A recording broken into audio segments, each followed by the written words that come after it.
तो ये कहानी एक ऐसे अनाथ हाई स्कूल स्टूडेंट की है जिसे एक दिन एक ऐसी मैजिकल आइटम मिलती है जिससे कि वो उस दुनिया का सबसे ज्यादा स्ट्रॉन्गेस्ट सेज बन जाता है। ये कहानी लुओ की है जो कि अपने हाई स्कूल में कॉलेज के अंदर बैठा था और मेरी ही तरह ये भी पढ़ाई में बिल्कुल ध्यान नहीं देता था। तो ये पीछे बैठ के इधर उधर की बातें सोच रहा था। तभी टीचर लुओ को नोटिस कर लेते हैं और उसको खड़ा करवा देते हैं और तब टीचर लुओ से एक क्वेश्चन पूछते हैं। अब वो खड़ा तो हो ही जाता है लेकिन वो कोई भी आंसर नहीं दे पाता, जिस वजह से वहाँ मौजूद सारे क्लास के स्टूडेंट्स उसके ऊपर हंसने लगते हैं। तभी क्लास का टॉपर जिसका नाम जैंग था वो खड़ा होता है और उस क्वेश्चन का आंसर देते हुए कहता है कि तुम्हें तो कुछ भी नहीं पता लुओ, मुझे लगता है कि तुम्हें तो यहाँ पर पढ़ाई करने के लिए आना ही नहीं चाहिए था। जैंग यहाँ पर लुओ को नीचा दिखाकर क्लास टीचर को इम्प्रेस करने की कोशिश कर रहा था और ज्यादा ओवर स्मार्ट बन के वो लुओ को घसीट के टीचर के पास ले जाता है और कहता है कि टीचर से माफी मांगो। लेकिन लुओ माफी मांगने से मना कर देता है और कहता है कि मैंने बस चैप्टर को नहीं समझा, जिस वजह से मैं क्वेश्चन का आंसर नहीं दे पाया। लेकिन जैंग लुओ के साथ जबरदस्ती कर रहा था। जब लुओ उसको पीछे हटाने जाता है तभी गलती से लुओ टीचर के रखे हुए टेबल पर उनकी कॉफी कप को गिरा देता है। लेकिन तब लुओ अपने रिफ्लेक्सेस के साथ उस कप को बचा लेता है। लेकिन कप को बचाने के चक्कर में लुओ ने टीचर के ब्रश पेन को तोड़ दिया था और वो ब्रश पेन टीचर के लिए काफी ज्यादा इम्पोर्टेंट था। अगले ही सीन में हम देखते हैं कि जैंग को और लुओ को टीचर प्रिंसिपल ऑफिस में ले जाते हैं और जैसे ही दोनों प्रिंसिपल ऑफिस पहुंचते हैं तो हम लुओ को देखते हैं जो कि बहुत ज्यादा डरा हुआ था क्योंकि उसे पता है कि सारी ब्लेम उसके ऊपर ही आने वाली है। तब हम जैंग को देखते हैं जो कि प्रिंसिपल के ऑफिस में आते साथ ही अच्छा बनने का नाटक कर रहा था। वो लुओ के साथ भी अच्छे से बात कर रहा था और वो बोलता है कि मैं लुओ की तरफ से भी माफी मांगता हूँ। अभी ये सब देखने के बाद तो लुओ बहुत ज्यादा गुस्सा हो चुका था। वो कहता है कि प्रिंसिपल आप जो भी अभी देख रहे हैं सब ये नाटक कर रहा है। लेकिन तभी प्रिंसिपल चिल्लाते हुए कहता है कि बिल्कुल चुप हो जाओ लुओ, तुमने टीचर जू के सबसे ज्यादा इम्पोर्टेंट चीज को तोड़ दिया है। ये एक हजारों सालों इम्पोर्टेंट एंशिएंट ब्रश था जिसे कि ढूंढना लगभग इम्पॉसिबल है। लेकिन तभी टीचर जू बीच में बोलते हैं कि लुओ, तुम्हें इतना ज्यादा सोचने की जरूरत नहीं है, तुम बस मेरे लिए एक ऐसा सेम टू सेम ब्रश खोज के लाओ। लेकिन मैं तुम्हें पहले ही कह देता हूँ कि ये ब्रश तुम्हें इजीली नहीं मिलने वाली। इस ब्रश को खोजते खोजते तुम्हें बहुत चीजें पता चलेगी जिससे कि तुम्हें भी फायदा होगा और मुझे भी मेरा ब्रश वापस मिल जाएगा। अब लुओ इस चीज के लिए हाँ बोल देता है क्योंकि अगर वो ना बोलता तो उसे इस कॉलेज से निकाल दिया जाता। लेकिन लुओ जल्दी समझ जाता है कि ये कितना ज्यादा मुश्किल काम था क्योंकि पूरा शहर को एक एक जगह पर खोजने के बाद भी उसे वो ब्रश कहीं भी नहीं मिलता। वो तो ये तक सोच रहा था कि कहीं टीचर मुझे जानबूझ के सफर तो नहीं करवा रहे। लेकिन तभी घूमते घूमते लुओ को जैंग दिखता है जो कि एक जगह पर दौड़ के जा रहा था। जब लुओ उसका पीछा करता है तो उसे पता चलता है जैंग भी उसी ब्रश को खोज रहा है ताकि वो लुओ से पहले उस ब्रश को टीचर को दे सके।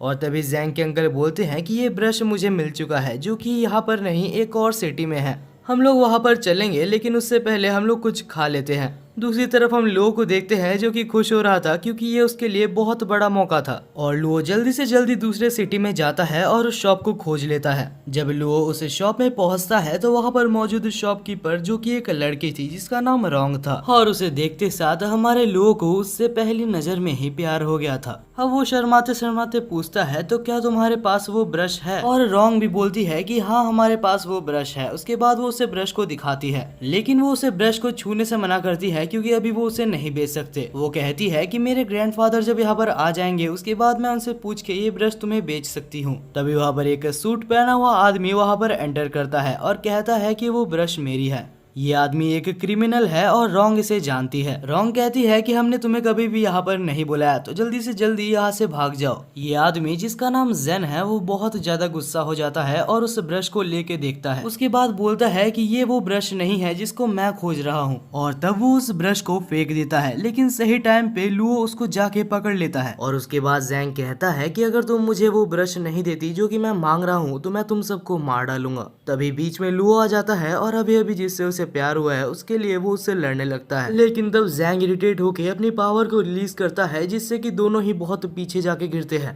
तब रोंग कहती है कि लुओ पीछे रहना। उसके बाद ही रोंग अपनी पावर को रिलीज करती है। वो कुछ आइसिकल स्पीयर्स का इस्तेमाल करती है जिससे कि जैंग के ऊपर कुछ ज्यादा खास असर नहीं पड़ता। लेकिन जैंग तब हैरान हो जाता है जब रोंग अपने पास में से एक स्नो ब्रश को समन करती है और उससे उसके ऊपर हमला करती है। तब जैंग भी सीरियस हो जाता है और वो अपने क्लाउड ब्रश को समन करता है। और इसके बाद दोनों ही पागलों की तरह लड़ने लगते हैं। लुओ सोच रहा था कि कहीं वो इनके बीच में मारा ना जाए। तब जैंग रोंग को कहता है कि मैं तुम्हें पहले ही बता दूं, तुम्हारे पास जो ब्रश है वो ताकतवर है, लेकिन तुम मुझे हरा नहीं सकती। अब हमें यहाँ पर एक पास्ट का सीन दिखाया जाता है जहाँ हमें एक ओल्ड मैन को दिखाया जाता है जो बैठ के बहुत ज्यादा ड्रिंक कर रहा था। और ये कोई ऐसा वैसा पर्सन नहीं है, ये उस दुनिया का सबसे ज्यादा स्ट्रॉन्गेस्ट सेज है। लेकिन क्योंकि अभी ये बूढ़ा हो चुका है तो वो और काम नहीं करना चाहता। उसे पता है कि वो बहुत ही जल्दी मारा जाएगा, जिस वजह से वो अपनी जिंदगी को एंजॉय कर रहा था। लेकिन उसने मरने से पहले अपनी स्पिरिट और अपनी सारी पावर्स को एक ब्रश के अंदर कैद कर दिया था।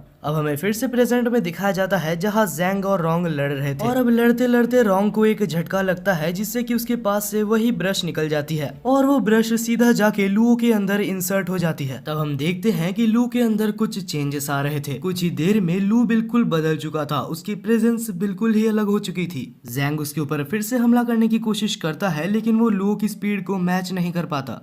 तब जैंग अपना सबसे ज्यादा स्ट्रॉन्गेस्ट मूव को इस्तेमाल करता है लेकिन लू के सामने सब कुछ बेकार था। जैंग को जल्दी समझ आ जाता है कि उससे बहुत बड़ी गलती हो गई है और वो वहां से भाग जाता है।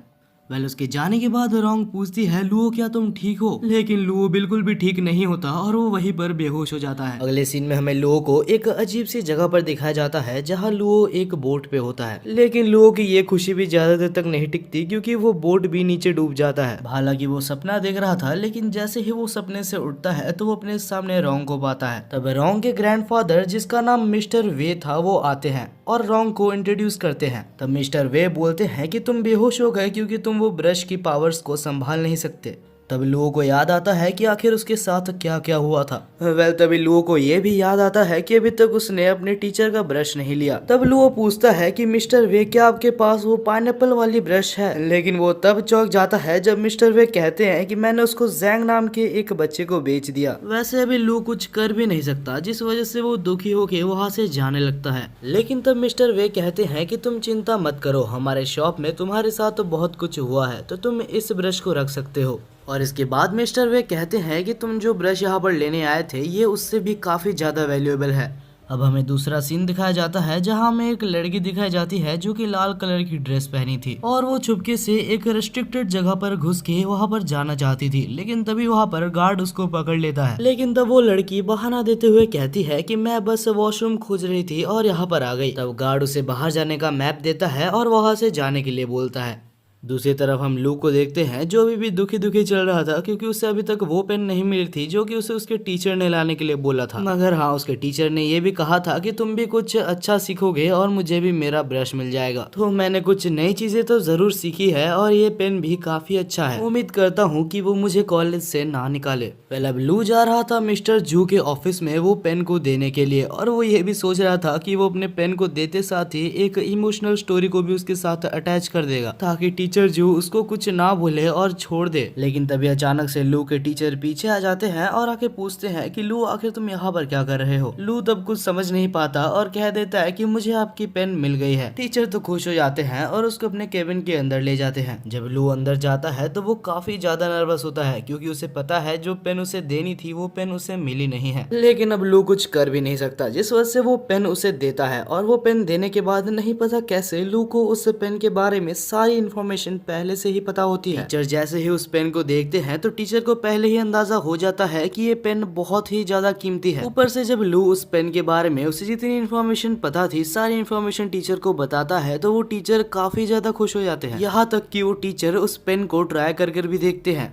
अब लू कम से कम इस कॉलेज से बाहर तो नहीं निकाला जाएगा। इसके बाद के सीन में हम लू को देखते हैं जो कि एक कैफे में बैठ के रिसर्च कर रहा था कि आखिरकार उसे अचानक से इतनी सारी इन्फॉर्मेशन कहाँ से आई और वो ब्रश पेन क्या थी। लेकिन तभी हम देखते हैं कि कुछ गुंडे कैफे के अंदर आ जाते हैं जो कि कैफे के ओनर के मालिक को धमकाने लगते हैं। हालांकि जब लड़ाई होती है तो कैफे का ओनर काफी ज्यादा अच्छा मार्शल आर्टिस्ट था जिस वजह से वो आराम से कुछ बंदों को धो देता है और तब लू भी उसके मदद करने के लिए आ जाता है। लू को देख के कैफे का ओनर काफी खुश होता है और बोलता है कि तुम तो अभी अभी मेरे दोस्त बने थे दरअसल लू और कैफे का ओनर अभी कुछ ही टाइम पहले दोस्त बने थे। वह अब लड़ाई आगे बढ़ती है, लेकिन कुछ ही देर बाद हम देखते हैं कि लू को बहुत जन घेर लेते हैं और अब लू एक बहुत ही ज्यादा मुसीबत में फंस चुका है, क्योंकि उसके ऊपर 2 से 3 जन मारने वाले थे। लेकिन जैसे ही लू के बॉडी पे हमला होता उससे पहले ही लू के बॉडी से कुछ एनॉर्मस पावर एक्टिवेट हो जाती है। नहीं पता कैसे, लेकिन लू हवा में आ जाता है और उसे खुद भी नहीं पता कि आखिर ये उसकी पावर्स काम कैसे करती है। ये पावर देख के वहाँ पर मौजूद सारे बंदे कैफे के ओनर के ऊपर हमला करने जाते हैं, लेकिन तभी हम देखते हैं कि लू अचानक से वहाँ टेलीपोर्ट होके सबको मार देता है। अब यहाँ पर सारे बंदे मार खाने के बाद जा चुके थे और कैफे का ओनर जिसका नाम केन था वो कहता है कि मुझे पता नहीं था कि आखिर तुम अपने सुपर ह्यूमन पावर्स को मुझसे छुपा रहे हो। वेल केन उससे कुछ बातें करना चाहता था, लेकिन लू बोलता है कि मैं काफी ज्यादा टायर्ड हूँ तो मैं तुमसे बाद में बात करूंगा। वेल दूसरी तरफ लू काफी ज्यादा एक्साइटेड था, क्योंकि उसे बहुत सारी चीजों के बारे में पता चल रही थी और वो एक काफी ज्यादा पावरफुल पर्सन बन चुका था। वो तो विश्वास नहीं कर पा रहा था कि ये सब उसके साथ रियल लाइफ में हो रही है। वो सोचता है कि वो खुद को इंक ब्रश पेंटर बुलाएगा या फिर इंक ब्रश मैन, लेकिन ये सब बहुत ही ज्यादा वियर्ड नेम थे, जिस वजह से वो कुछ और सोचने का प्लान करता है। लेकिन वो काफी ज्यादा टायर्ड था तो वो नेम सोचते सोचते सो ही जाता है। जब लू सो रहा था तो नींद में उसे एक अजीब सा बूढ़ा आदमी दिखता है, जिसे देख के वो काफी ज्यादा डर जाता है और अब वो सो भी नहीं पा रहा था, जिस वजह से वो आधी रात को ही घर से बाहर निकल जाता है। वो सोचता है कि मुझे कुछ भी करके उस शॉप में वापस जाना होगा इन सब के आंसर्स को पाने के लिए। मगर जैसे ही वो रात को बाहर चल रहा था तो उसे अपने पीछे कुछ बहुत ज्यादा डेंजरस महसूस होता है। वो जैसे ही पीछे देखता है तो उसके पीछे एक बहुत ही खतरनाक मॉन्स्टर था। उसे देखने के बाद लू अपनी पूरी कोशिश करता है कि वो वहाँ से भाग जाए, लेकिन कुछ भी करके वो मॉन्स्टर उसको पकड़ लेता है। लू अपने आप को ये कह रहा था कि चिंता मत करो, तुम्हारे पास सुपर ह्यूमन पावर्स है, लेकिन असल में ये सुपर ह्यूमन पावर्स तब काम ही नहीं करते। तब लू सोचता है तो शायद यही मेरा अंत है। लू की जिंदगी यहाँ पर एक मॉन्स्टर लेने वाला था। लू ये बिल्कुल एक्सेप्ट कर चुका था और अपने रिग्रेट्स को वापस दोहरा रहा था कि वो मरने वाला है, लेकिन अभी तक उसकी एक भी गर्लफ्रेंड नहीं बनी, ना ही वो सुपरमैन बन पाया जो वो बचपन से बनना चाहता था। तभी वो मॉन्स्टर भी लू को मारने ही वाला था, लेकिन अचानक से वो मॉन्स्टर बिल्कुल जम जाता है,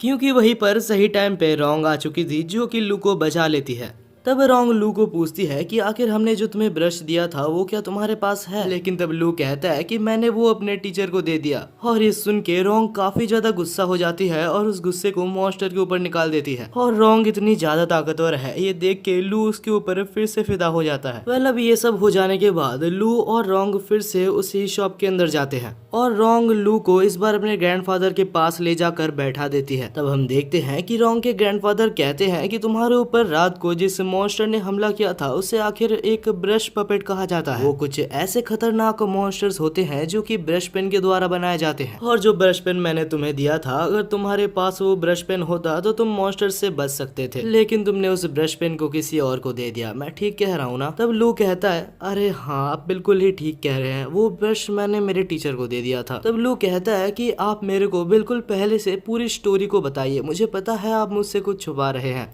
तब ग्रैंडफादर कहते हैं कि अगर तुम्हें सुनना ही है तो मैं तुम्हें सब कुछ पहले से बताता हूँ। बहुत समय पहले की बात है जब इस दुनिया में कुछ भी सही नहीं चल रहा था, बिल्कुल वर्ल्ड वार की तरह ही यहाँ पर बहुत सारी केओस मची थी। उस समय की बात है, बहुत सारे टैलेंटेड स्पिरिट्स और मेजेस मारे जा रहे थे। तब एक बहुत ही ज्यादा स्ट्रॉन्ग मेज ने सारे स्पिरिट्स को ब्रश में कैद करना शुरू कर दिया था, और उनमें से ही एक ब्रश अभी तुम्हारे अंदर इंसर्ट हो चुका है। और लू अगर तुम्हें पता नहीं तो तुम्हारे अंदर जो स्पिरिट है वो सारे स्पिरिट्स की किंग है। लू खुश हो जाता है और कहता है तो इसका मतलब मैं सारे स्पिरिट ब्रशेस का किंग हुआ। तब ग्रैंडफादर कहते हैं कि ऐसा तो हो सकता है, लेकिन ये पूरी तरीके से सच नहीं है, क्योंकि तुम्हारे अंदर जो स्पिरिट ब्रश की पावर है वो बस उस स्पिरिट की एक छोटी सी पार्ट है। तभी हम देखते हैं कि ग्रैंडफादर को कुछ अजीब सा महसूस होता है और लू के पीछे वो एक एनिमी को डिटेक्ट करके उसके ऊपर हमला कर देते हैं। उस बंदे का नाम ली था जो कि लुओ का जान लेने के लिए आया था, क्योंकि लुओ के पास वो सबसे ज्यादा स्ट्रॉन्गेस्ट स्पिरिट ब्रश है जो कि उसको चाहिए। और ये कोई ऐसा वैसा एनिमी नहीं है, ये एक बहुत ही ज्यादा खतरनाक एनिमी है, क्योंकि ये एक बहुत ही बड़े फैमिली का हेड है।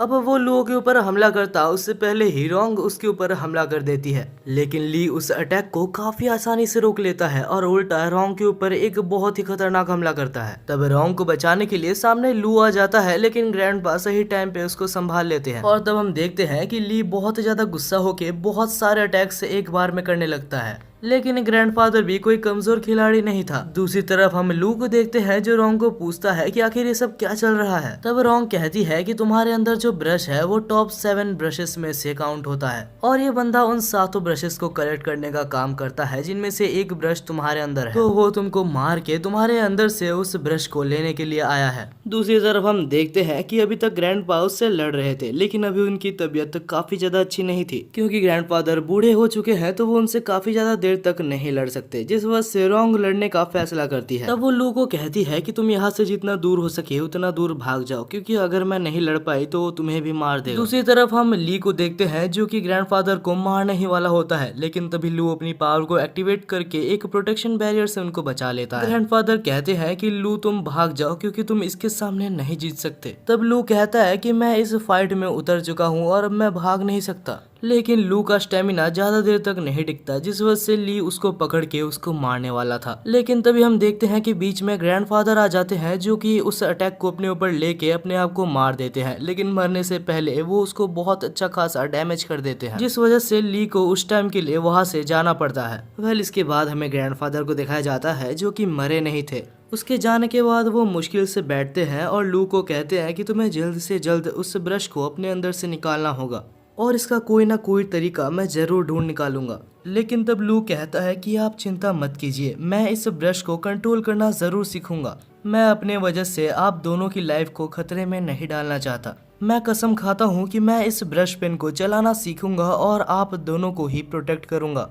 तब ग्रैंडफादर कहते हैं कि अगर तुम यही चाहते हो लू तो यही सही। इस ब्रश पेन को चलाना मुश्किल जरूर है, लेकिन मैं तुम्हें ट्रेन जरूर करूंगा, लेकिन उससे पहले मैं थोड़ा रेस्ट कर लूं ताकि मेरा ये जख्म ठीक हो सके। तब रोंग कहती है कि आप चिंता मत कीजिए, जब तक आप रिकवर नहीं होते तब तक रोंग को ट्रेनिंग देने की जिम्मेदारी मेरी हुई। वेल इतना कुछ होने के बाद भी हमारा नल्ला मेन कैरेक्टर अभी खुश हो रहा था क्योंकि रोंग उसको ट्रेनिंग देने वाली है। अब दूसरी सीन में हमें रोंग को और लू को दिखाया जाता है जो कि स्कूल में थे और सब लू को बहुत ज्यादा टेंशन दे रहे थे, और भला क्यों ना दे क्योंकि उसके साइड में ही रोंग भी उसके साथ ही चल रही थी।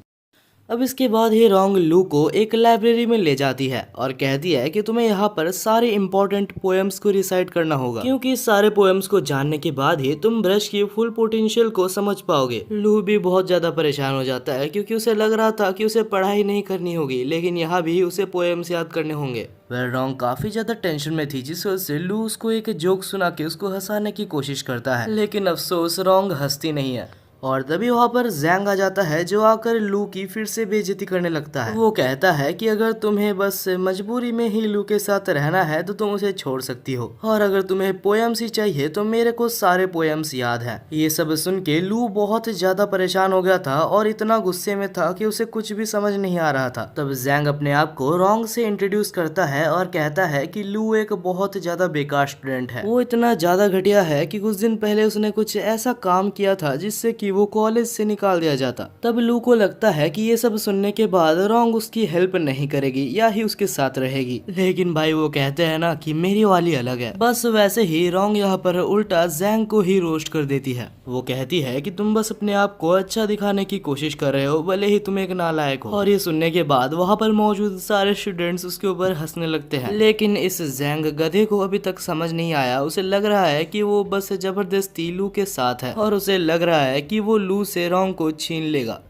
कुछ समय बाद हमें दिखाया जाता है कि रोंग और लू एक पेड़ के नीचे बैठे होते हैं। लू को अभी तक विश्वास नहीं हो रहा था कि उसके लिए रोंग ने स्टैंड लिया। वो सोच रहा था कि क्या यही असली प्यार है। अब अगर इन सब बातों को साइड में रख दिया जाए तो लू को सारे पोएम्स याद हो गए थे, लेकिन उसे एक भी पोएम समझ नहीं आया था। तब रोंग उसके साइड में आके बैठती है और कहती है कि जो भी ब्रशेस होते हैं वो प्रिफर करती है कुछ जीनियस लोगों के अंदर जाने के लिए, कुछ ऐसे लोग जिनको पोएम्स और उनके ऑथर के बारे में सारा कुछ पता होता है, ताकि वो सारे ब्रशेस अपनी फुल पोटेंशियल का यूज कर सके। लेकिन तुम्हारे जैसे गधे के अंदर एक ब्रश चला गया है, जिस वजह से वो कभी भी अपने फुल पोटेंशियल का यूज नहीं कर पा रही। लू सोच रहा था कि बस यही देखना बाकी रह गया था, इसने मेरे मुंह पे मेरे को गधा बोल दिया। और ये सारी बातें पेड़ के पीछे से से जैंग सुन रहा होता है। वो अभी सोचता है कि अगर ये सच बात है तो मेरे को भी एक ब्रश पेन ले ही लेना चाहिए। दूसरी तरफ लू पढ़ाई कर करके थक चुका है तो उसे लगता है कि उसे अभी एक ब्रेक तो ले ही लेना चाहिए। तब रोंग कहती है कि जब वो ली तुम्हारे सामने रहेगा तो तुम्हें पूरी अपनी जिंदगी से छुट्टी मिल जाएगी। ली जूगे फैमिली से बिलोंग करता है और वो फैमिली एक बहुत ही ज्यादा पॉपुलर फैमिली है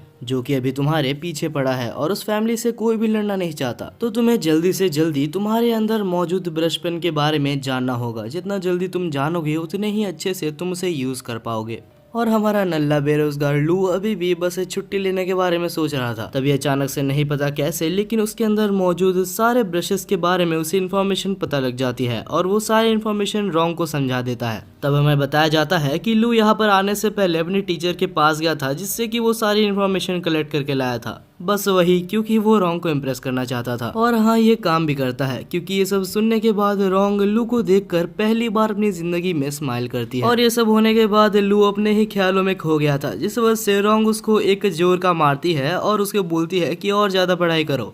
तब दूसरी तरफ हम जैंग को देखते हैं जो कि मिस्टीरियसली अपने अंकल से बात कर रहा था और कहता है कि अंकल जल्दी से जल्दी मेरे लिए एक स्पिरिट ब्रश को खोजो। तब उसके अंकल भी कहते हैं कि मैंने पहले से ही एक स्पिरिट ब्रश तुम्हारे लिए रखा हुआ है। उसी रात दूसरे जगह पर हमें दिखाया जाता है रोंग और लू को जो कि एक साथ कहीं पर जा रहे थे। क्योंकि लू के साइड में रोंग भी थी तो लू को काफी ज्यादा अटेंशन मिल रहा था। लू कहता है कि रोंग अगर तुम चाहो तो तुम अपने घर जा सकती हो, लेकिन तब रोंग कहती है कि नहीं, मैं तुम्हारे साथ ही रहूंगी। और ये सुन के वहाँ पर मौजूद सारे लोग बहुत ज्यादा हैरान हो जाते हैं। तब लू कहता है तो ठीक है लेकिन यहाँ पर नहीं, तुम मेरे साथ कहीं और चलो। और इसके बाद ही हम लू को देखते हैं जो कि रोंग को लेके वही इंटरनेट कैफे में ले जाता है। हाँ, वही इंटरनेट कैफे जहाँ पर लू कुछ दिन पहले आया हुआ था। लू के नए दोस्त को पहले लू समझाता है कि हाँ, रोंग मेरे एक पार्टनर है, ना ही मेरी गर्लफ्रेंड। तब कैफे का ओनर लू और रोंग को एक जगह दे देते हैं बैठने के लिए। और रोंग उस इंटरनेट कैफे यानी कि वो कंप्यूटर इंटरनेट को देख के काफी ज्यादा हैरान थी। वो कहती है कि मैं बचपन से ही एक स्पिरिट ब्रश को कंट्रोल करना सीखती हूँ और इसका एक मतलब ये भी है कि बचपन से ही मैं कभी भी बाहर की दुनिया को ज्यादा एक्सप्लोर नहीं कर पाई, तो ये सारी चीज मेरे लिए बिल्कुल ही नहीं है। तब लू कहता है कि इस इंटरनेट में बहुत कुछ है, अगर तुम चाहो तो हम लोग अभी कुछ देर के लिए प्रैक्टिस को साइड में रख के कुछ गेम्स खेल सकते हैं। और रोंग को भी थोड़ा सा ब्रेक चाहिए था जिस वजह से दोनों ही गेम्स को खेलने लगते हैं। कुछ देर बाद लू सोचता है कि क्या सच में रोंग इससे पहले कभी भी गेम्स नहीं खेली है, क्योंकि रोंग पहले ही ट्राई में गेम को बहुत ही अच्छे से खेल रही थी। रोंग कहती है कि ये सब गेम्स वगैरह बहुत ही ईजी है ये कंपेरिजन में कि मैं बचपन से ही एक स्पिरिट ब्रश को यूज करती हूँ। मेरे ख्याल से इन गेम्स को खेलने से 100 गुना ज्यादा हार्ड है स्पिरिट ब्रश को कंट्रोल करना। और ये सुनने के बाद लू फिर से अपने प्रैक्टिस में लग जाता है। उसे ये पता चलता है कि जितनी जल्दी वो जितने ज्यादा पोएम्स को रिसाइट करेगा उतनी जल्दी ही उसकी स्पिरिट स्ट्रांग होगी। अब इतनी सारी पोएम्स को रिसाइट करने के बाद वो काफी ज्यादा थक चुका था तो वो उठता है और अपने दोस्त के पास जाता है और तब वो उससे बात करते करते कहता है कि रोंग बिल्कुल भी ऐसी वैसी लड़की नहीं है, वो सच में एक बहुत ज्यादा मेहनती लड़की है। तब कैफे का ओनर एक सजेशन देता है। वो कहता है कि मुझे जैसे लगता है रोंग एक ऐसी लड़की है जो कि इंटरनेट कैफे में आना ज्यादा देर तक पसंद नहीं करेगी। तो लू तुम्हें जल्दी से जल्दी कुछ ऐसे जगह देख के रखना चाहिए जहां तुम रोंग को ले जा सको, वरना मुझे नहीं लगता कि तुम्हारा रिलेशनशिप ज्यादा दिनों तक चलेगा। लू कहता है कि हाँ, तुमने सही कहा और इस बारे में मैं सोचूंगा। इसके बाद लू रोंग के पास जाता है और उसे सोते हुए कुछ देर तक देखता है। और अब लू को कुछ काम से बाहर जाना था लेकिन वो रोंग के ऊपर बोझ नहीं बनना चाहता। तब लू अपने टीचर को कॉल करता है और कहता है कि क्या आप मेरे को वो ब्रश कुछ देर के लिए उधार दे सकते हैं जो कि मैंने आपको दिया था। लेकिन तब टीचर कहते हैं अच्छा वो ब्रश तो मैंने जैंग को दे दिया क्योंकि उसके अंकल मुझे वो ब्रश मांग रहे थे। ये सुनने के बाद ही वो बहुत ज्यादा टेंशन में आ जाता है और उस ब्रश को लेने के लिए बाहर भागता है। वो अंधेरी रात में भागे ही जा रहा था तभी अचानक से वो नीचे गिर जाता है। जब वो देखता है कि आखिर उसके सामने कौन आया तो वो देखता है कि वो जैंग के अंकल थे जो कि नीचे गिरे हुए थे। उसे देख के लू को कुछ भी समझ नहीं आता तो वो इमरजेंसी नंबर में कॉल लगाने लगता है। लेकिन तभी उसे अचानक से उसके पीछे से कुछ आवाज आने लगती है तो वो चुपके से उधर अंदर देखने की कोशिश करता है। और जैसे ही वो अंदर देखता है तो वो देखता है कि वहाँ पर अंदर जैंग बैठा हुआ था जहाँ पर एक लेडी भी थी जो कि सच में काफी ज्यादा पावरफुल लग रही थी। और तब वो जैंग के साथ कुछ कर रही होती है। ये देख के लू बिल्कुल ही चौंक जाता है। तब वो लेडी कहती है कि तुम्हें तो शुक्रगुजार होना चाहिए कि तुम मेरे पपेट बनने के लायक हो। दूसरी तरफ लू को कुछ भी समझ नहीं आ रहा होता कि आखिर वो क्या करे। जैंग का चेहरा देख के लू को उसको एक जोर का थप्पड़ मारने का मन कर रहा था, लेकिन क्योंकि वो एक मुसीबत में है तो इंसानियत के खातिर लू को उसे बचाना होगा। लेकिन तब लू सोच रहा था कि मुझे पता है कि अगर मैं डायरेक्टली उससे लड़ने जाऊं तो मैं मारा जाऊंगा, क्योंकि नो डाउट वो लेडी मेरे से काफी ज्यादा स्ट्रांग है। यहाँ पर मुझे शायद से रोंग को बुलाना चाहिए, लेकिन रोंग को अगर मैं बुलाने जाऊं तब तक जैंग भी मारा जाएगा। अब बहुत ज्यादा सोचने के बाद लू को फाइनली एक आइडिया आता है। दूसरी तरफ हम उस लेडी को देखते हैं जो कि जैंग के साथ कुछ कर रही थी, और तभी लू वहाँ से चिल्लाता है और कहता है कि आखिर अंदर कौन है। जैसे ही लेडी बाहर आती है तो लू बहुत ही ज्यादा गुस्से में कहता है, आखिर तुमने जैंग को कैसे पकड़ा? तुम्हारी हिम्मत भी कैसी हुई जू गे फैमिली से टक्कर लेने की? अगर आपको याद नहीं आ रहा तो ये वही फैमिली है जो कि लू के पीछे पड़ी हुई है उसे मारने के लिए, और क्योंकि ये सबसे ज्यादा स्ट्रॉन्गेस्ट फैमिली है तो वो उसकी हेल्प से यहाँ पर जैंग को बचाने की कोशिश कर रहा है। लेकिन वो लेडी उसको बिल्कुल भी सीरियस नहीं ले रही थी और कह रही थी कि तुम बस मजाक कर रहे हो। लेकिन तब लू अपनी पावर को रिलीज करता है और उसको दिखाता है कि उसके पास भी एक स्पिरिट ब्रश है, और ये देखने के बाद वो लेडी उसके ऊपर थोड़ा थोड़ा भरोसा करने लगती है। और तब वो कहती है कि मैंने जैंग को नहीं पकड़ा, वो खुद ही मेरे पास आया था अपने ब्रश को अपने अंदर इंसर्ट करवाने के लिए। लेकिन यहाँ पर लू कुछ ज्यादा ही ओवर एक्टिंग करते हुए कहता है कि मुझे ये सब नहीं सुनना, तुम जैंग को वापस दे दो,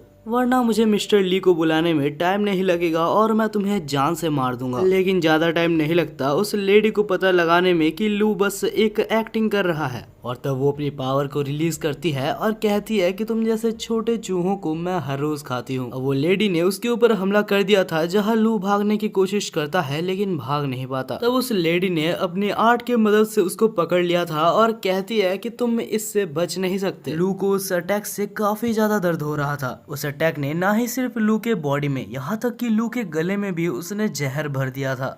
धीरे धीरे अभी उस लेडी को भी लू के साथ खेलने में मजा नहीं आ रहा था, तो वो डिसाइड करती है कि वो लू को मार देगी। और अब फाइनली जब वो उसकी जान लेने ही वाली थी तब लू को कुछ समझ नहीं आता कि आखिर उसे क्या करना चाहिए। तब उसे याद आता है वही पोयम जो कि उसने पढ़ी थी, और तब वो उस पोयम को रिसाइट करने लगता है और अचानक से लू के अंदर एक बहुत ही ज्यादा पावर ब्लास्ट होता है। लू को खुद भी नहीं पता था कि आखिर एक पोयम से उसके अंदर इतनी ज्यादा पावर कैसे आ गई। लेकिन जो भी है, इस पावर को देख के वो लेडी बिल्कुल ही चौंक गई थी। उस लड़की को भी थोड़ा सा भी क्लू नहीं था कि आखिर लू अभी कितना ज्यादा स्ट्रांग बन चुका है। लू यहाँ पर बिल्कुल ओवर पावर्ड हो रहा था। तब यहाँ पर सनराइज भी आ जाता है, और सनराइज के साथ ही लू को एक और पोयम याद आता है। उस पोयम को रिसाइट करते साथ ही लू एक बहुत ही ज्यादा खतरनाक हमला करता है, जिससे कि कुछ पर्पल फॉक्स जाके उस लेडी को मार देते हैं। हालांकि अभी तक लू को काफी सारे पोयम्स याद थे, तो वो सारे पोयम्स को याद करता है और एक बहुत ही बड़ा पर्पल वेव बनाता है, और इस बार उसके आखिरी अटैक से वो मारी जाती है। भाई, हमारी ओपी मेन कैरेक्टर की पढ़ाई यहाँ पर सच में काम आई, तो शायद मुझे भी पढ़ लेना चाहिए। वेल, देखा जाए तो दूसरी तरफ जैंग अभी भी जिंदा था। ये एक अच्छी बात भी है और शायद एक बुरी बात भी है। अब लू उसको पकड़ता है और रोंग के पास ले जाता है। जैंग यहाँ पर बिल्कुल ही एक ज़ॉम्बी की तरह बन चुका था। जब लू रोंग के पास जैंग को ले जाता है तब रोंग कहती है कि इसके ऊपर ब्रश का कंट्रोल हो चुका था, लेकिन लकीली ये बच चुका है क्योंकि इसका कंट्रोल अभी तक ब्रेन के ऊपर नहीं आया था। रोंग उसको पूरी तरीके से क्योर नहीं कर पाती, लेकिन उसके प्रोसेस को थोड़ा स्लो कर देती है। और तभी वहाँ पर जैंग के फादर भी आ जाते हैं, जो कि जैंग को बचाने के लिए लू का शुक्रिया अदा करते हैं और उसे कुछ पैसे भी देते हैं। अब हमें कुछ देर बाद दिखाया जाता है जहाँ पर रोंग और लू एक जगह पर बैठे थे, और रोंग कहती है कि तुमने बहुत ही बढ़िया काम किया लू, मुझे तुम्हारे ऊपर गर्व है कि हमने जो सीखा उसका तुमने बहुत ही अच्छी तरीके से यूटिलाइज किया, और ये कॉम्प्लीमेंट हमारे लू के लिए कोई छोटी बात नहीं थी। दूसरी तरफ हमें उस कैफे ओनर को दिखाया जाता है जिसका नाम येन था। वो देखता है कि जमीन में कुछ गिरा हुआ है, और जैसे ही वो उसको खोलता है तो कुछ अननोन पावर उसके अंदर चली जाती है। रोंग और लू दौड़ते दौड़ते वहां पर आते हैं, और तब लू कहता है कि अरे ये तो वही ब्रश है जो कि मुझे उस लेडी को हराने के बाद मिली थी। रोंग कहती है कि अगर तुम्हें कोई ब्रश मिला था तो तुम्हें पहले कहना चाहिए था, और अगर ये सच में एक ब्रश ही है तो हमें कोई चिंता करने वाली बात नहीं है क्योंकि ये बस बेहोश ही हुआ है। जैसे ही ये नींद से उठता है तो वो कहता है कि लू, मुझे पहले से पता था कि तुम एक सुपरमैन हो, बस अभी मुझे कह ही दो कि आखिर तुम एक अच्छे सुपरमैन हो या फिर तुम एक बुरे सुपरमैन हो। लू कहता है अरे भाई रुक जा, मेरे को बताने का मौका तो दे। और इसके बाद ही लू कहता है कि हम लोग कोई बुरे आदमी नहीं है। तभी यन कहता है अगर ऐसा है तो मैं भी एक सुपरमैन बन चुका हूँ। और उसके बाद ही यन कहता है कि चिंता मत करो, अगर तुम्हारे ऊपर कोई हमला करेगा तो मैं तुम्हें बचा लूंगा। लेकिन तब रोंग कहती है कि रुक जाओ, तुम्हें बस अभी अभी तुम्हारी पावर मिली है, तुम्हें पता भी नहीं है कि आखिर तुम्हारी पावर क्या है। तब यन कहता है नहीं, तुम समझ नहीं रही हो, मैं अपने दोस्त को बचाने के लिए मर भी सकता हूँ। अगले सीन में हम देखते हैं रोंग, लू और यन को जो कि एक जगह पर बैठे थे। यन को ये पता लगाना था कि आखिर उसके अंदर जो ब्रश गया है आखिर उसका मालिक कौन है, लेकिन उसके बारे में किसी को भी नहीं पता, तो उसकी ओरिजिन को खोजने में उसे बहुत टाइम लग जाएगा। तभी हम देखते हैं कि साइड में से एक पेशेंट गुजरता है जिसके सिर पे खून था, और उस खून को देखते साथ ही यन के फिंगर टिप्स ग्लो करने लगते हैं। उसे लगता है कि उसकी पावर्स जाग गई है। लू उसे देख के चौंक जाता है, लेकिन तब रोंग कहती है कि उसके पास मत जाना क्योंकि हमें नहीं पता आखिर इसकी पावर क्या है। तब ये अचानक से नहीं पता क्या होता है, लेकिन तीनों ही एक ब्लैक स्पेस में आ जाते हैं और वहां पर कोई अननोन पावर तीनों के ऊपर ही हमला कर रही थी। रोंग कहती है कि ये पांचों कलर्स जो तुम्हें दिख रहे हैं ये बहुत ही खतरनाक है, तुम्हें इससे बच के रहना होगा या फिर ये तुम्हारे ऊपर कंट्रोल कर लेगा। हालांकि कुछ देर लड़ने के बाद लू को वो पावर कैप्चर कर लेता है और उसके वजह से रोंग का जैसे ही ध्यान भटकता है तो उसको भी वो पावर कैप्चर कर लेता है। लेकिन क्योंकि रोंग भी अभी मुसीबत में है तो लू आखिर उसकी मदद कैसे ना करता। अरे समझो भाई, ऐसे भी लू को बहुत ही कम मौके मिलते हैं रोंग के सामने हीरो बनने का, नहीं पता कैसे, लेकिन लू अपने पावर्स की मदद से होश में आ जाता है और रोंग को भी होश में लाता है। रोंग होश में आने के बाद कहती है कि ये पावर्स काफी ज्यादा खतरनाक है, जरूर इसके पीछे जो भी है वो ज़ूगे फैमिली से रिलेटेड होगा और वो पक्का लू को मारने के लिए ही आया होगा। तब रोंग अपने पावर का यूज करती है और अपने आइस मैजिक की मदद से उन सारे पावर्स को रोकने के लिए एक आइस बैरियर बना देती है। लेकिन तब एनिमी बहुत सारे डीमंस को समन करता है, जिस वजह से वो सारे डीमंस जाके रोंग के ऊपर हमला करने लगते हैं और तब फिर से रोंग के ऊपर रेड लाइट हमला कर देते हैं और रोंग फिर से रेड लाइट के वश में आ जाती है। तब रोंग को बचाने के लिए लू रोंग के सामने आ जाता है और उसको उस हेलुसिनेशन से बाहर लाता है। लू इन सब चीजों में इतना ज्यादा खो चुका था कि उसे पता भी नहीं था कि पीछे से एक डीमन आके उसके चेस्ट से उसके हाथ को आर पार कर चुका था। जैसे ही लू को ये चीज पता लगती है तो वो कहता है कि रोंग यहाँ से जल्दी भाग जाओ। तब वो डीमन लू को उठाता है और उसको उठा के यन के ऊपर फेंक देता है। तब जैसे ही यन उसकी उंगलियों से लू को पकड़ता है तो अचानक से नहीं पता कैसे लू के सारे इंजरीज खुद ब खुद हील हो जाते हैं। लू को तो समझ नहीं आ रहा था कि आखिर वो अभी तक जिंदा कैसे है। तब यन रोंग को भी छूता है और रोंग के भी सारे इंजरीज हील हो जाते हैं। तब उन्हें समझ आता है कि आखिर ये सब चीजें यन की उंगलियों की मदद से हो रहा है। अब फाइनली हमारे नल्ले कैफे ओनर को भी थोड़ा सा अपने ऊपर गर्व हो रहा था। तब वो कुछ ज्यादा ही ओवर कॉन्फिडेंट हो जाता है और खुद ही चला जाता है डीमन से लड़ने के लिए। हाँ, वो बात अलग है कि वो बहुत ही बुरा पिटता है, लेकिन हाँ वो अपने इंजरीज को अपने ही पावर से खुद को हील कर सकता था। और आखिर में येन उन सारे कामों के पीछे जिसका हाथ था उसको खोज निकालता है। तब वो ज़ूगे फैमिली का मेंबर सरेंडर करने की कोशिश करता है, लेकिन येन उसे छोड़ता नहीं है और उसे बहुत मारता है। लेकिन तब वो ज़ूगे फैमिली का मेंबर वहाँ से जान बचा के भाग जाता है। अब वो सारा काला धुआं वहाँ से हट चुका था और वो लोग फिर से हॉस्पिटल में आ चुके थे। तब लू जैंग को देखने के लिए हॉस्पिटल के अंदर जाता है और वहाँ पर उसके टीचर भी बैठे हुए थे, जो कि काफी ज्यादा दुखी हो रहे थे और कहते हैं कि शायद ये सब कुछ मेरे वजह से ही हुआ है। तब लू को आइडिया आता है और येन अपने फिंगर टिप्स की मदद से जैंग को छूता है, लेकिन वो पूरी तरीके से अभी भी रिकवर नहीं हुआ था क्योंकि येन के पावर्स भी अभी जैंग के ऊपर पूरी तरीके से काम नहीं कर रहे थे। तो लू यहाँ पर रोंग के पास जाता है। तब वो देखता है कि रोंग किसी से बात कर रही थी और उससे कहती है लू हमारे जाल में फंस चुका है और जैसे सब कुछ हमारे प्लान में था वैसे ही चल रहा है। वो मेरी हर बात को मान लेता है, उसे मैनिपुलेट करना काफी इजी है। जब ये सब सुनने के बाद लू रोंग के पास जाता है और उसे पूछता है, तब रोंग कहती है ये तो काफी ऑब्वियस है, तुम्हें ऐसा तो नहीं लगा ना कि मैं बिना किसी मेरे कारण के तुम जैसे इडियट के साथ घूमूंगी। अब ये सब सुनने के बाद लू का दिल पूरी तरीके से टूट चुका था। उसे पता नहीं था कि रोंग बस उसका इस्तेमाल कर रही है। अगले सीन में हमें रोंग और रोंग के ग्रैंडफादर को दिखाया जाता है। हमें बताया जाता है कि पहले से ही रोंग के ग्रैंडफादर का यही प्लान था कि वो लू के मदद से बाकी सारे ब्रशेस को खोजेंगे।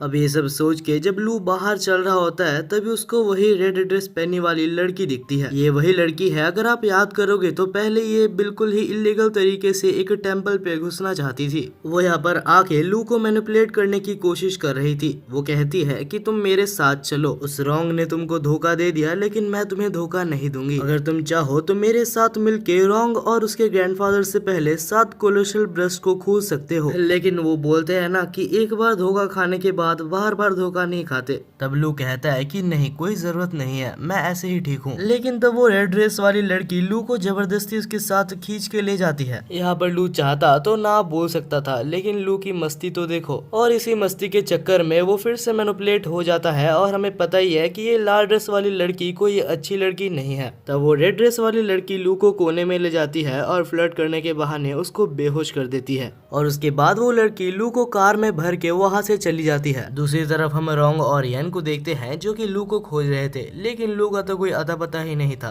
दूसरी तरफ हमें फिर से लू को दिखाया जाता है जो कि कार के डिक्की में बंद था और उसे जैसे ही होश आता है तो वो देखता है कि उसके पावर्स को सील कर दिया गया है। तब वो लेडी उसको एक मंदिर में ले आती है और कहती है कि अगर मैं चाहूँ तो इस मंदिर में तुम्हें अभी इसी वक्त मार के तुम्हारे अंदर से उस ब्रश को ले सकती हूँ। और तब लू के अंदर से उस ब्रश को लेने के लिए वो लेडी वहाँ पर एक बहुत ही खतरनाक अटैक लू के ऊपर करती है। लेकिन तभी अचानक से उस अटैक को किसी ने रोक दिया था। तभी हमें एक अननोन पर्सन को दिखाया जाता है जो कि बिल्कुल ही टकला था। तब वो अननोन पर्सन उसके स्टूडेंट को बुलाता है जिसका नाम जू था और कहता है कि जल्दी से जल्दी उस लेडी को मार गिराओ। जहाँ पर जू और वो लेडी फाइट करने लगते हैं, लेकिन वो लेडी भी काफी ज्यादा कमजोर नहीं थी। हम देखते हैं कि वो दोनों के अंदर बहुत ही अच्छा फाइट चलता है, लेकिन आखिर में जू थोड़ा ज्यादा स्ट्रांग निकलता है और इस फाइट को जीत जाता है। लेकिन आखिर में कुछ भी करके वो लेडी वहाँ से भागने में कामयाब रही थी। इसके बाद ही हमें वो टकले आदमी का नाम बताया जाता है जो कि मास्टर बेड था। अब ये सब खत्म होने के बाद मास्टर बेड लू से पूछते हैं कि तुम्हारे अंदर ब्रश है क्या, मैं सही बोल रहा हूँ? तब लू कहता है कि नहीं, मेरे अंदर कोई भी ब्रश नहीं है। मास्टर बेड कहते हैं कि तुम्हारे अंदर ब्रश है और ये मैं सेंस कर सकता हूँ। तब लू एक फाइट के लिए प्रिपेयर हो रहा था, लेकिन तभी मास्टर बेड कहते हैं कि चिंता मत करो, हम तुम्हें हार्म पहुंचाने के लिए नहीं आए हैं, ना ही मैं तुमसे कोई फाइट करना चाहता हूँ। मुझे बस तुम्हारे अंदर मौजूद वो ग्रीन कोलोसल ब्रश के बारे में थोड़ा सा और जानना है।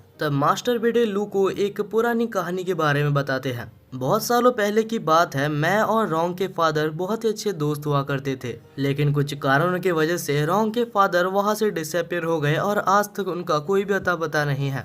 तुम्हारी हेल्प से मैं बस इतना जानना चाहता हूँ कि रोंग के फादर अभी कहाँ हैं और कैसे हैं। तभी अचानक से मिस्टर बेडी को किसी की प्रेजेंस महसूस होती है और वो कोई और नहीं येन था। इसको देखने के बाद लू सबको शांत करवाता है और कहता है कि येन मेरा दोस्त है। लू जब मुसीबत में था तो उसने येन को कॉल किया था, जिस वजह से येन यहाँ पर आ गया था। लेकिन तभी मिस्टर बेडे और बाकी सभी को फिर से एक जन के आने की प्रेजेंस महसूस होती है और ये प्रेजेंस काफी ज्यादा स्ट्रॉन्ग थी। तब मास्टर बेडे अपने मैजिक की मदद से सबको डिसअपीयर कर देते हैं। तब हम देखते हैं कि वहाँ पर एक पर्सन आया था जिसका नाम किंग था और वो वहाँ पर एक पर्सन को लेके आया था जिसके अंदर से उसको ब्रश निकालना था। दरअसल ये जगह या फिर ये टेम्पल एक ऐसा टेम्पल है जहाँ किसी भी पर्सन के अंदर से ब्रश को निकाला जा सकता है। इसके बाद ही किंग उस ब्रश को उस बॉडी के अंदर से निकालने का प्रोसेस चालू करता है। धीरे धीरे उस पर्सन के अंदर से सारी स्पिरिट निकल के एक ब्रश का फॉर्म ले रही थी और जब उसका ब्रश निकालने का काम हो जाता है तो उसके बाद किंग एक चाकू लाता है जिससे कि वो उस पर्सन को मारने वाला था। लेकिन तभी हम देखते हैं कि लू, येन और बाकी सारे लोग मिस्टर बेडी को छोड़ के सारे लोग उधर से निकल आते हैं, क्योंकि उनसे ये चीज नहीं देखा जाता कि उनके सामने ही एक पर्सन की मौत हो रही है।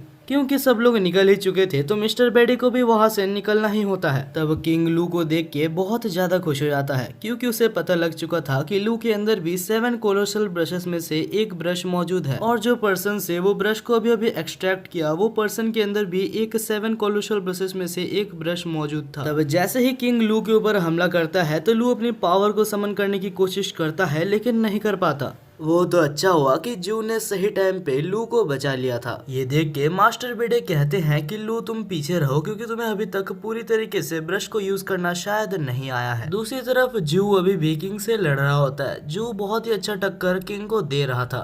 उसे कोई मैजिक यूज करना तो नहीं आता, वो हैंड टू हैंड कॉम्बैट में ही किंग को बहुत ही अच्छा टक्कर दे रहा था। लेकिन कुछ देर बाद ही किंग काफी ज्यादा गुस्सा हो जाता है और अपने मैजिक की मदद से अपना सबसे ज्यादा स्ट्रॉन्गेस्ट हमले को प्रिपेयर करता है और उसके बाद कहता है कि इस पॉइंट पे तुम कुछ भी कर लो तुम बच नहीं सकते, तुम सब मारे जाओगे। दूसरी तरफ हम मास्टर बैडी को देखते हैं जिसे सब कुछ समझ आ गया था और वो वहाँ पर एक बैरियर बनाता है, लेकिन इस बैरियर को भी किंग बहुत ही आराम से तोड़ देता है और एक और बहुत ही ज्यादा खतरनाक हमला करता है, लेकिन जू सामने आके खुद को सेक्रीफाइस करके सबको बचा लेता है। अब इस पॉइंट पे किंग काफी ज्यादा ही पावरफुल हो गया था। वो आराम से मास्टर बैडी से लू और येन को छुड़ा के अपने पास ले लेता है, लेकिन तब किंग का ध्यान उस पर्सन की तरफ जाता है जिससे कि वो ब्रश को एक्सट्रैक्ट कर रहा था। अभी किंग को उसके ऊपर पूरा फोकस लगाना होगा, नहीं तो ब्रश एक्सट्रैक्ट वो नहीं कर पाएगा। तब वो लू और येन को साइड में रख के ब्रश को पूरी तरीके से एक्सट्रैक्ट करता है। दूसरी तरफ येन और लू काफी ज्यादा मुसीबत में थे, उन्हें नहीं पता था कि आखिर वो लोग वहां से कैसे निकलेंगे। तब हम देखते हैं कि किंग फिर से जब लू और येन को पकड़ने आता है तब येन अपने हाथों की मदद से उस पावर्स की मदद से किंग को छू देता है।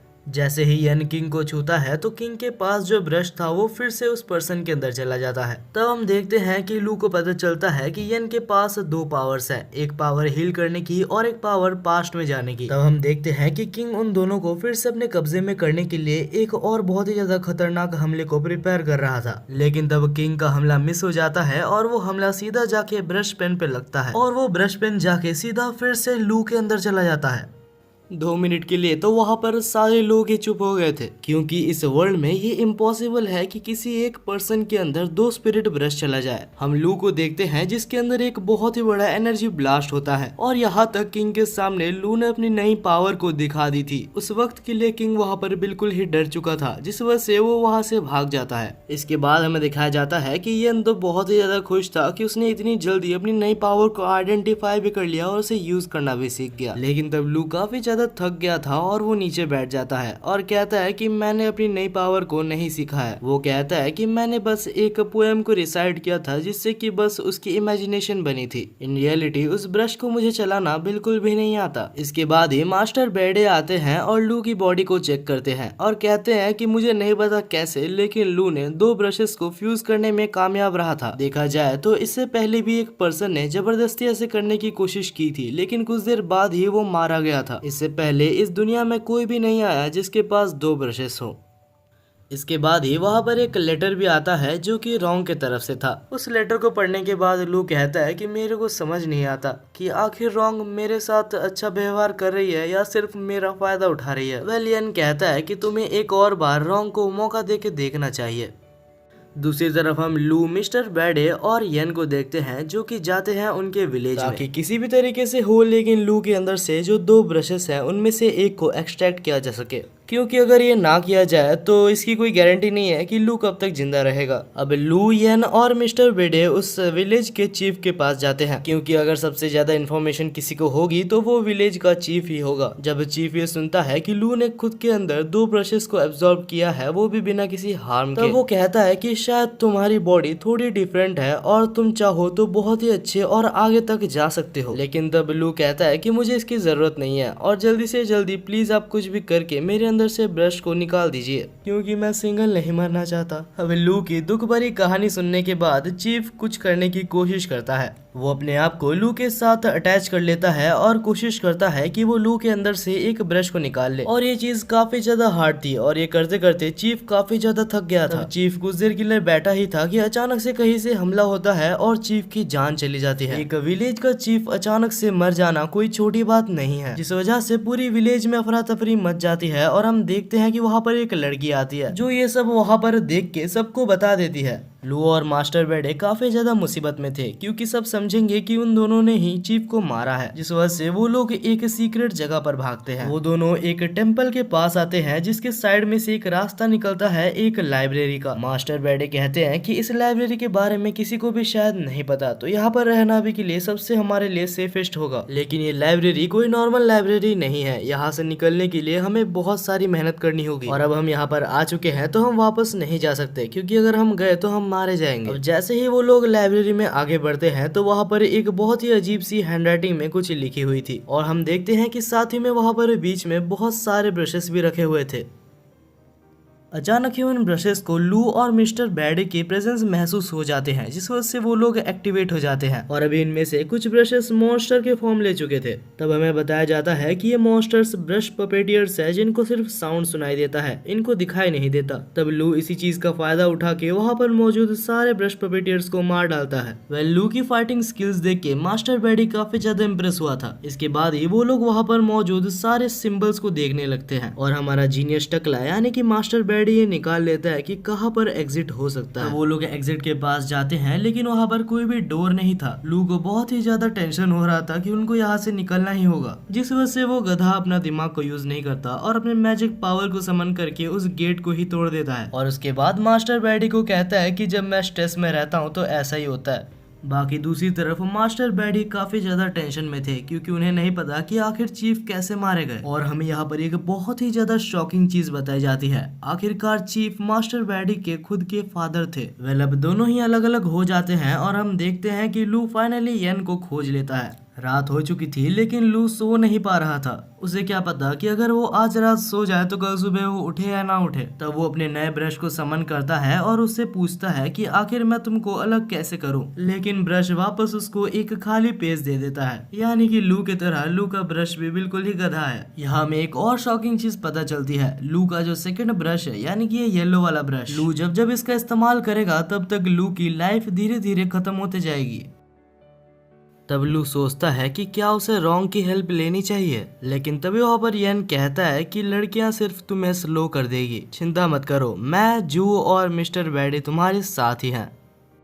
तब लू कहता है कि मास्टर बैडी ने चीफ की डेथ के बारे में जू को बताने से मना किया है, क्योंकि अगर जू को पता लगा कि चीफ मर चुका है तो वो जरूर उस विलेज में वापस भागने की कोशिश करेगा। तो वो लोग एक बहाना बनाते हैं और सो ही जाते हैं। तब हमें दिखाया जाता है कुछ अननोन पर्सन्स बाहर से लू और येन को देख रहे थे और उनके साथ ही वहाँ पर एक किंग भी बैठा हुआ था। और तब वो कहता है कि चीफ के मरने के पीछे सिर्फ और सिर्फ लू का हाथ है। अगली सुबह हम देखते हैं कि हमारे बंदे एक टेम्पल पर जाते हैं। उस टेम्पल पे एक बहुत ही ओल्ड मॉन्क रहता था जिसका नाम जोंग था। वो कुछ काम करने जा ही रहे थे लेकिन मानो क्या हुआ होगा, उनके ऊपर फिर से किसी ने अटैक कर दिया था। तभी हमें वहाँ पर मौजूद अटैकर को दिखाया जाता है जिसका नाम शिव था। लू को तो अभी इन सब अटैक्स की आदत पड़ चुकी है। दूसरी तरफ हमें एक और अटैकर दिखाया जाता है जो कि काले कोट में था और इस बंदे ने अपने मैजिक को येन के ऊपर अप्लाई किया था, जिससे येन इसके खुद के ही एक डायमेंशन में आ गया था जहाँ पर कोई भी पर्सन एग्जिस्ट नहीं करता, सिर्फ ब्रशेस एग्जिस्ट करते हैं।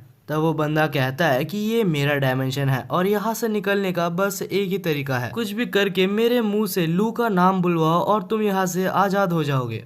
येन यहाँ पर बिल्कुल ही बुरी तरीके से फंस चुका है। अब येन को अपनी राइमिंग स्किल्स तो दिखानी ही होगी। दूसरी तरफ हम लू को देखते हैं जो कि अपनी जान बचा के भाग रहा था, लेकिन तब अटैकर शिव उसके ऊपर हमला करती है और कहती है कि हमारे चीफ को मार के तुम ऐसे नहीं भाग सकते। तब लू खुद को प्रोटेक्ट करने के लिए अपनी पावर से एक स्वॉर्ड को समन करता है, लेकिन अनफॉर्चुनेटली वो स्वॉर्ड काफी ज्यादा वीक था। लू तब अपनी पावर्स को फिर से समन करने की कोशिश करता है लेकिन वो भी काम नहीं करता। लू अभी अटैकर शिव से काफी ज्यादा बुरा पिट रहा था, लेकिन तब अटैकर शिव सामने आती है और कहती है कि चिंता मत करो, तुम सिर्फ अकेले नहीं पिट रहे, तुम्हारे दोस्त तुमसे भी ज्यादा बुरा पिट रहे हैं। हमें दिखाया जाता है कि येन अभी भी उसी के वश में होता है, जहां दूसरी तरफ जू को किंग मिल के मार रहा था। अब प्रेजेंट में अटैकर शिव लू को मारने ही वाली थी, लेकिन तब लू स्माइल करता है और वहां पर धुआं धुआं करके वहां से बच जाता है। बाद में वो एक ड्रैगन समन करके लड़ने की कोशिश करता है लेकिन लड़ नहीं पाता।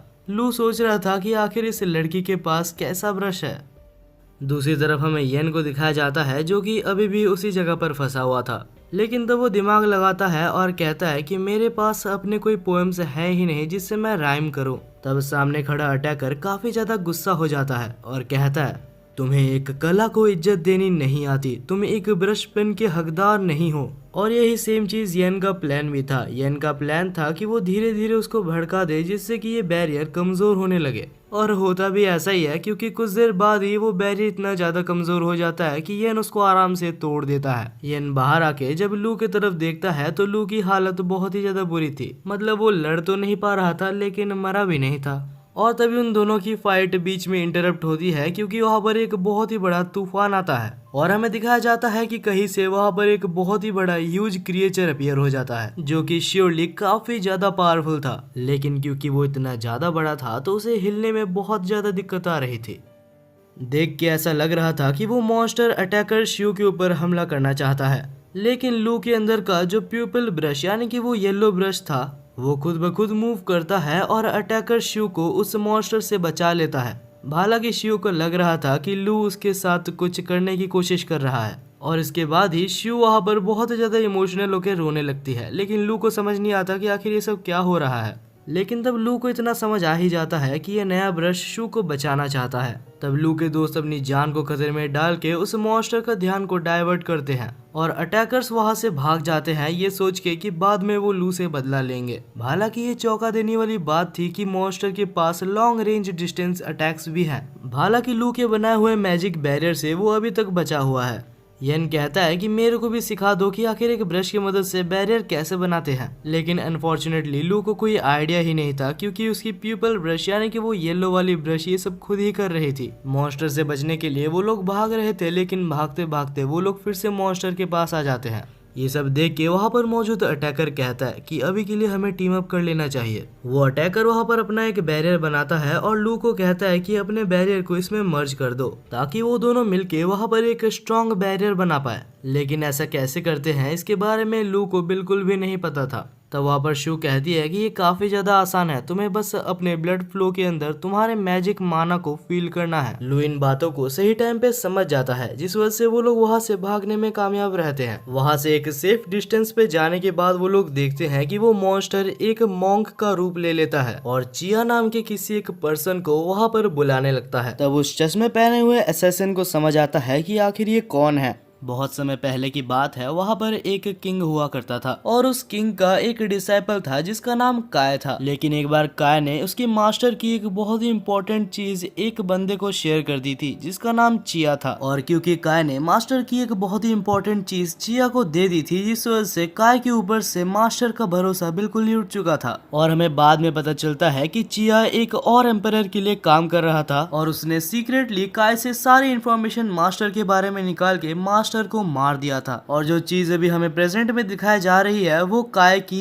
एक एनर्जी है। वो बहुत ही ज्यादा गुस्से में है और चिया को खोज रहा है।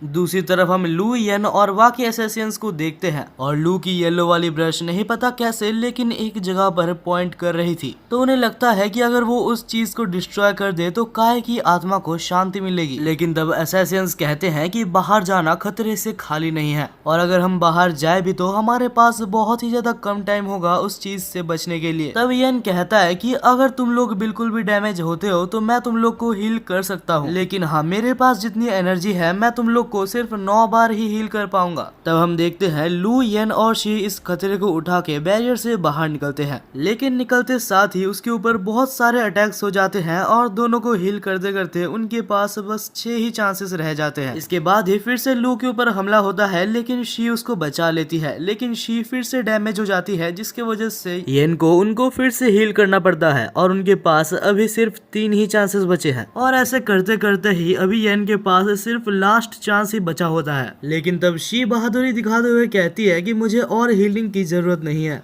अब धीरे धीरे वो लोग अपनी डेस्टिनेशन के पास पहुंच चुके थे, जहां येन अपना फाइनल हीलिंग फिर से शी के ऊपर इस्तेमाल करता है और शी पूरी तरीके से रिकवर हो जाती है और उसके बाद ही अपनी पूरी पावर को रिलीज करते हुए उस मॉन्स्टर के ऊपर अटैक करती है और फाइनली जिस चीज को उन लोग को डिस्ट्रॉय करना था वो लोग उस चीज को डिस्ट्रॉय कर देते हैं। वो लोग बहुत ही दूर जाके गिरते हैं, लेकिन तभी अलग सीन में हमें दिखाया जाता है कि वो मॉन्स्टर अभी तक मरा नहीं था। वो बहुत सारे फॉर्म्स बनाकर उनकी एनर्जी को पानी के अंदर भेज रहा था। तब हम देखते हैं कि वो घोस्ट एक ब्रश का रूप ले लेता है, लेकिन सब लोग तब चौंक जाते हैं जब वो लोग देखते हैं कि लू का ब्लू ब्रश जाके उस ब्रश से बात करने लगता है और इवेंचुअली हमें पता चलता है कि ये ब्रश भी 7 ड्यूक्स में से एक ब्रश है। दूसरी तरफ हम उस घोस्ट को देखते हैं जो कि रो रहा था और उसके बाद फाइनली वो कहता है कि अभी मैं अच्छे से जा सकता हूँ और उसके बाद ही वो वहाँ से गायब हो जाता है।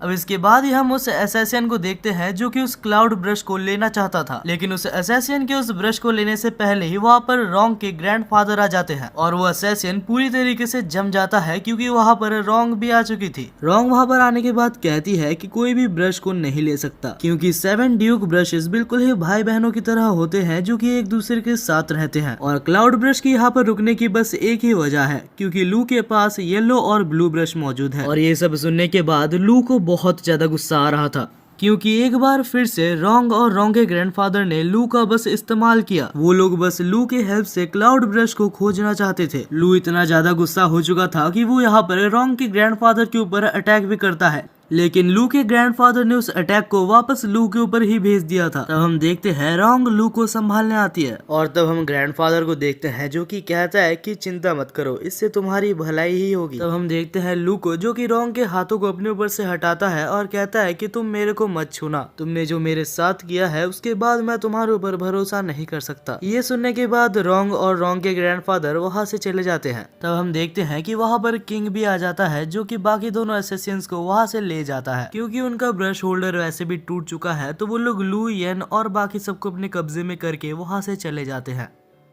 बाद में हमें किंग और बाकी असैसिन्स को बैठा हुआ दिखाया जाता है जहां पर असैसिन शी कहती है कि हम पहले लू और येन की जांच करना चाहते हैं ताकि हमें पता चले कि आखिर हमारे चीफ कैसे मारे गए। वहां पर तो किंग हाँ बोल देता है, लेकिन बाद में किंग बहुत ज्यादा टेंशन में होता है क्योंकि आखिरकार किंग ने ही तो उनके चीफ को दूर से मारा था ताकि लू और येन और साथ ही में मास्टर बैड के ऊपर वो इल्जाम लग जाए और उनको पकड़ना आसान हो जाए। तब किंग डिसाइड करता है कि सबसे पहले जाके वो लू और येन को मार डाले जिससे कि कोई भी सीक्रेट बाहर ही ना आए। लेकिन जैसे ही वो लोग वहां पर पहुंचते हैं तो किंग ये देख के शॉक हो जाता है कि शी वहां पर पहले से थी और उसने लू को जान से मार दिया था।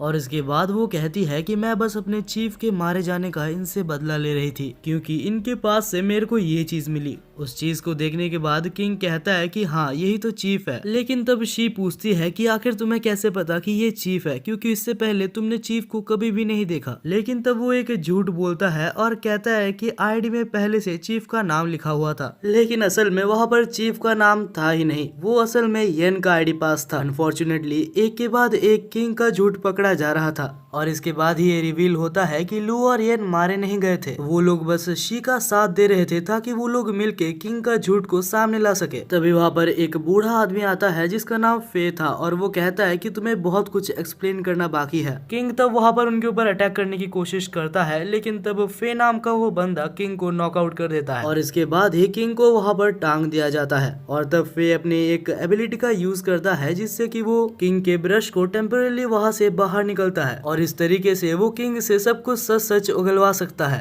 क्योंकि किंग कुछ भी बोलने से मना कर रहा था, जिस वजह से फे को ये टेक्निक का यूज करना पड़ा। वो पूछता है कि आखिर तुम असल में कौन हो और किसके लिए काम करते हो। तब वो कहता है कि तुम्हें कभी भी मेरे मास्टर के बारे में पता नहीं लगेगा क्योंकि वो एक इतना ज्यादा पावरफुल आदमी है कि तुम सोच भी नहीं सकते। और क्योंकि वो बोलने से मना कर रहा था तो उसके मुंह से खून निकल आता है।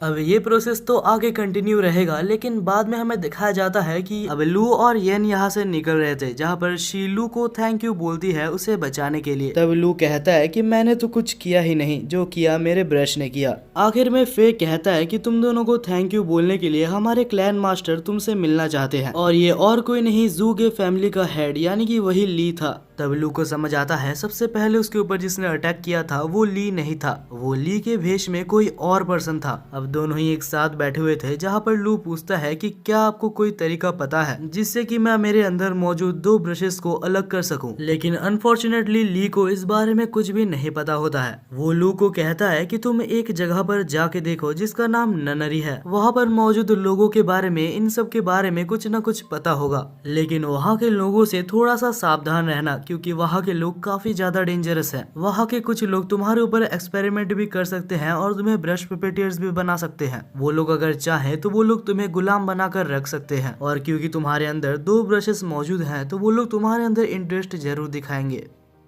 वो लोग इतने ज्यादा खतरनाक हैं कि ज़ूगे फैमिली और वाई फैमिली मिलके भी वो लोग को नहीं हरा सकते।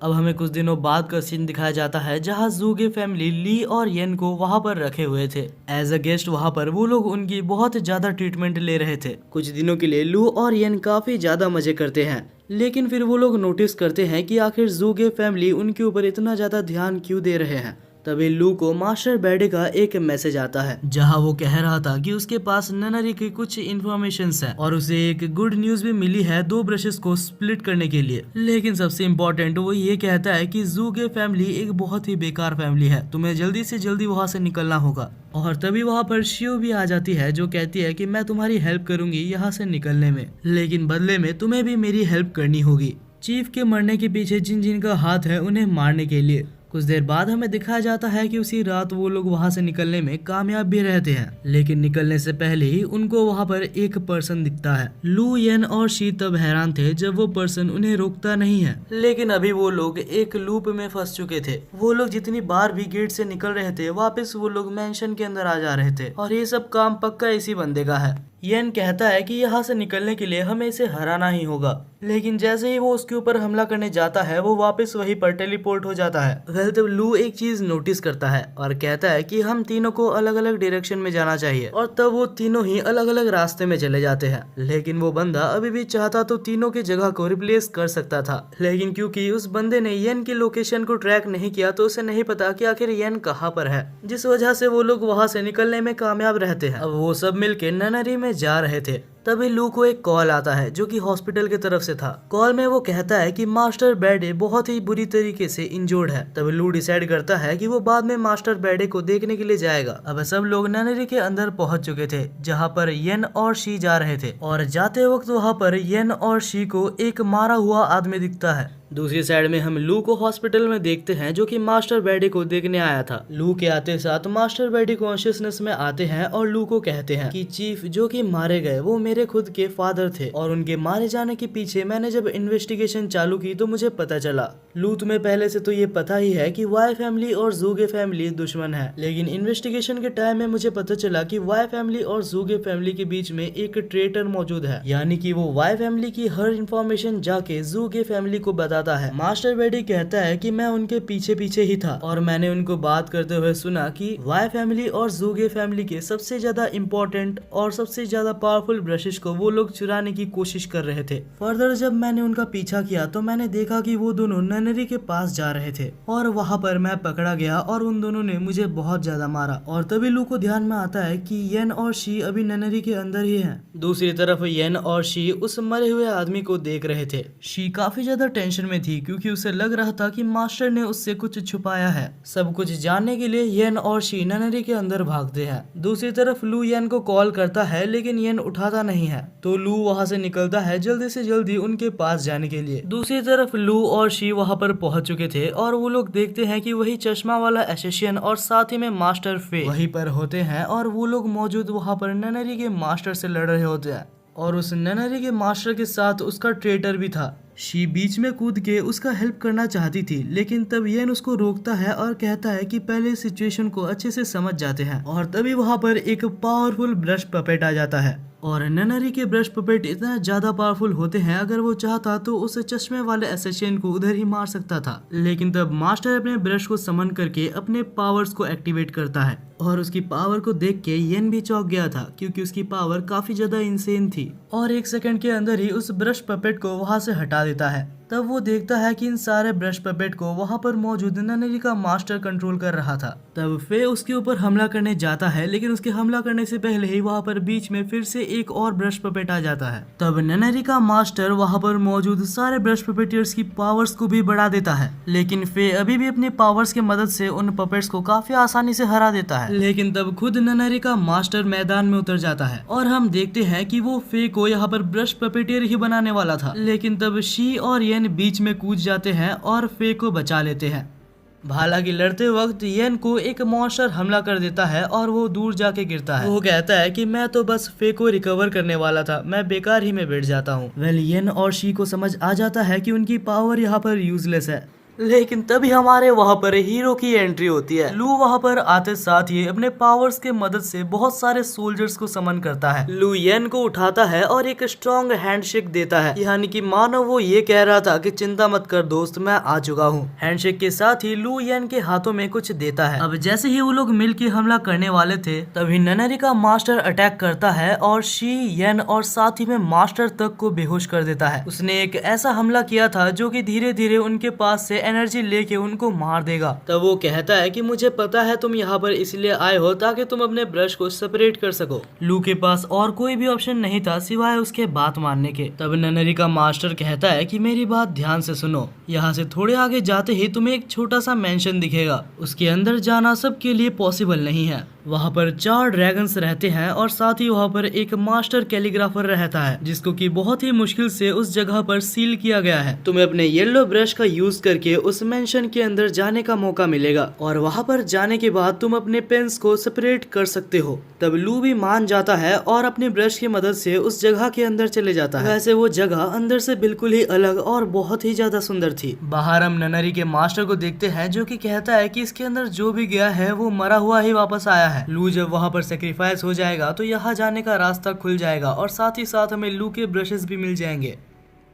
दूसरी तरफ हमें लू को दिखाया जाता है जो कि 4 ड्रैगन से घिरा हुआ था, लेकिन कोई भी ड्रैगन उसके ऊपर हमला नहीं कर रहा था क्योंकि लू के पास जो ब्लू ब्रश है वो उनसे बात कर सकती थी। और तभी वहाँ पर कैलीग्राफर भी आता है और कैलीग्राफर को देख के लू बिल्कुल ही चौंक गया था। तब हम देखते हैं कि कैलीग्राफर उसको अपने साथ एक रूम में ले जाता है और वहाँ पर उसे एक ड्रिंक देता है। ड्रिंक को पीते साथ ही लू के सारे इंजरीज हील हो जाते हैं। दूसरी तरफ हम येन को देखते हैं जिसका हाथ चमक रहा था। लू ने येन के हाथों में एक ऐसा चीज दिया था जिससे कि वो पूरी तरीके से रिकवर हो गया था। येन रिकवर होने के बाद चुपचाप से फे और शी को रिकवर कर देता है और उनको रिकवर करने के बाद वो तीनों मिलके फिर से उनके ऊपर हमला करने लगते हैं। दूसरी तरफ हम फिर से लू और कैलीग्राफर को देखते हैं। कैलीग्राफर कहता है कि तुम्हारे पास 2 ऑप्शंस हैं, या तो तुम अपने अंदर से दोनों ब्रशेस में से एक ब्रश को निकाल दो या तो तुम्हें एक ऐसी पावर मिलेगी जिससे कि तुम उनको बचा सकते हो। तब लू दूसरे ऑप्शन को सिलेक्ट करता है और उसको सिलेक्ट करते साथ ही लू को एक बहुत ही ज्यादा ओवर पावर्ड स्किल मिलती है और उस स्किल के साथ वो बाहर जाके 1 सेकंड के अंदर वहां पर मौजूद सारे एनिमीज को हरा देता है। और उसके बाद वो ननरी के मास्टर को पकड़ के पूछता है कि आखिर तुम्हारा मास्टर कौन है। तब वो कहता है कि हमारे मास्टर का नाम हैन जॉन है। और जैसे ही वो उसके मास्टर का नाम लेता है तो उसके मास्टर के द्वारा वो मारा जाता है। तब लू को याद आता है कि उसके टीचर ने भी बहुत पहले ये नाम को बोला था। तभी वहाँ पर सनराइज होता है और लू सोचता है कि आखिर उसे आगे क्या करना है। और इसी के साथ फाइनली हमारे इस एनिमे का सीजन 1 खत्म होता है। ये एनिमे काफी ज्यादा अच्छा था और अगर मुझे इस एनिमे को रेट करना होगा तो मैं इसे 8/10 की रेटिंग दूंगा। और यार कमेंट सेक्शन में ये तो जरूर से बता के जाना कि आप कितना रेटिंग इसको देना चाहते हैं। वैसे तो ये एनिमे बहुत ज्यादा अच्छा भी नहीं था, लेकिन यार अगर आपको इस वीडियो को देखने में मजा आया तो यार दोस्त समझ के एक सब्सक्राइब तो आप कर ही सकते हैं। अगर आप सब्सक्राइब कर लेते हैं तो आपको इसका पार्ट 2 बहुत ही जल्दी मिल जाएगा और मुझे भी मोटिवेशन मिलेगी पार्ट 2 बनाने के लिए। जैसे ही इस एनिमे का सीजन 2 आएगा तो मैं आपको वादा करता हूँ कि मैं आपको इसका पार्ट 2 जरूर से लेके आऊंगा। बाकी यार वीडियो को हाइप कर देना, देखते हैं आप मेरी 1 महीने की मेहनत को कितना ज्यादा रेस्पेक्ट करते हो। वेल मैं माफी भी मांगना चाहूंगा क्योंकि मुझे 1 महीना लग गया, लेकिन अगर इस वीडियो पे अच्छा रिस्पॉन्स आता है तो मैं वादा करता हूँ कि इसके बाद इतना ज्यादा लेट नहीं होगा। वेल तब तक के लिए मिलते हैं एक नए वीडियो में।